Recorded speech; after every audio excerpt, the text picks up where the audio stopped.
Business में हर बड़ा मौका सिर्फ एक बार आता है। अगला बिल गेट्स शायद नया ऑन ऑपरेटिंग सिस्टम नहीं बनाएगा। अगला लैरी पेज या सरगेई ब्रिन शायद नया सर्च इंजन नहीं बनाएंगे। और अगला मार्क जुकरबर्ग शायद नया सोशल नेटवर्क नहीं बनाएगा। अगर आप सिर्फ इन लोगों की नकल कर रहे हैं तो सच में आप उनसे सीख नहीं रहे हैं। सच यह है कि किसी चीज की कॉपी करना आसान होता है, कुछ नया बनाना मुश्किल होता है।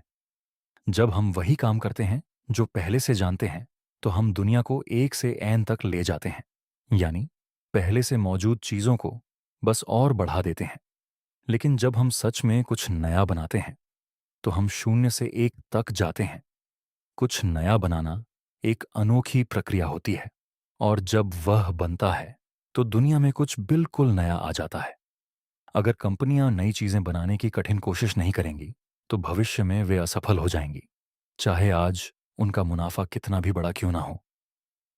सोचिए, क्या होगा जब हम पुराने बिजनेस मॉडल को बस थोड़ा थोड़ा सुधारते रहेंगे और उससे मिलने वाला फायदा खत्म हो जाएगा। शायद यह सुनने में अजीब लगे, लेकिन ऐसी स्थिति 2008 की आर्थिक मंदी से भी ज्यादा खराब हो सकती है।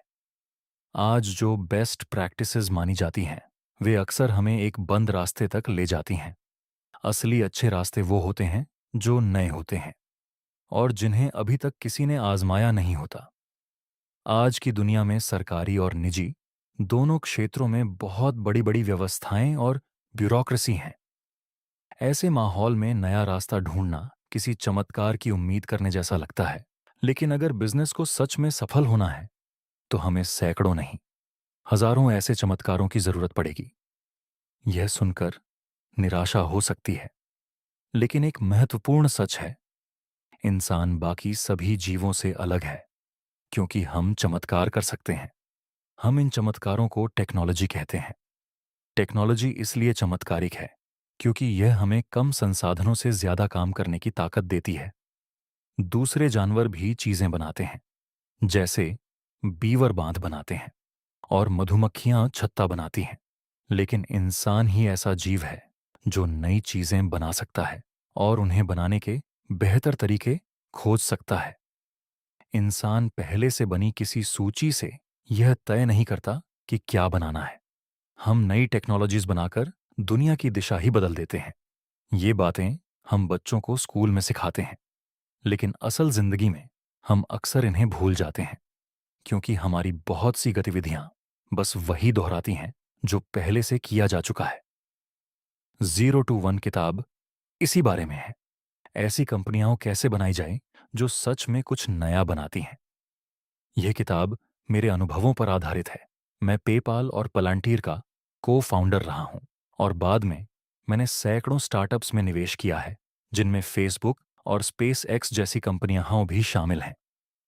इन अनुभवों से मैंने कई पैटर्न्स देखे हैं और इस किताब में उन्हें बताया गया है।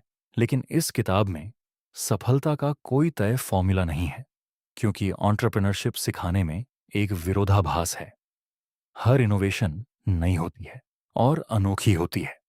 इसीलिए कोई भी व्यक्ति यह निश्चित तरीके से नहीं बता सकता कि इनोवेशन कैसे की जाए। लेकिन मैंने एक बात जरूर देखी है, सफल लोग अक्सर वहां वैल्यू ढूंढ लेते हैं जहां दूसरे लोग नहीं देखते। और वे ऐसा करते हैं क्योंकि वे फॉर्मूलाज से नहीं सोचते, वे सोचते हैं फर्स्ट प्रिंसिपल्स से। यह किताब 2012 में स्टैनफोर्ड में पढ़ाए गए एक स्टार्टअप कोर्स से निकली है। कॉलेज के छात्र अक्सर कुछ खास स्किल्स में बहुत अच्छे हो जाते हैं, लेकिन कई बार उन्हें यह समझ नहीं आता कि असली दुनिया में उन स्किल्स का उपयोग कैसे करना है। इस कोर्स का मेरा मुख्य उद्देश्य था कि छात्र सिर्फ अपने एकेडमिक सब्जेक्ट्स तक सीमित न रहें, बल्कि वे उस बड़े भविष्य को देखें जिसे वे खुद बना सकते हैं। मेरे एक छात्र ब्लेक मास्टर्स ने उस कोर्स के बहुत डिटेल्ड नोट्स बनाए।